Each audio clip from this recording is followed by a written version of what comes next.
170 at Tway Lakes.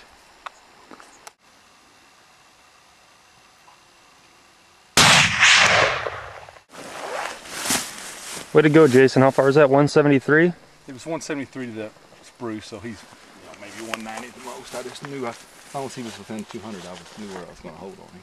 Where'd you put it? Right on his front shoulder or right behind it? Just right, well, just right center of his shoulder, probably for the most part.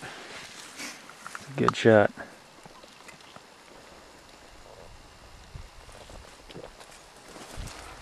at Tway Lakes.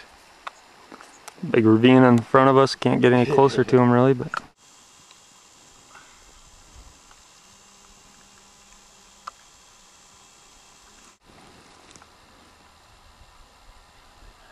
Yep. Good shot. Good shot. Nice shot, Cleve. He dead? Hey, he dropped right in his tracks. I'd have shot that sucker about 5 times before he got there. I was like, go on, shoot him, shoot him, shoot him. I can't wait any longer, shoot him. Good bear. He had a hell of a ram and a nice black bear. Yeah, 2 days of hunting.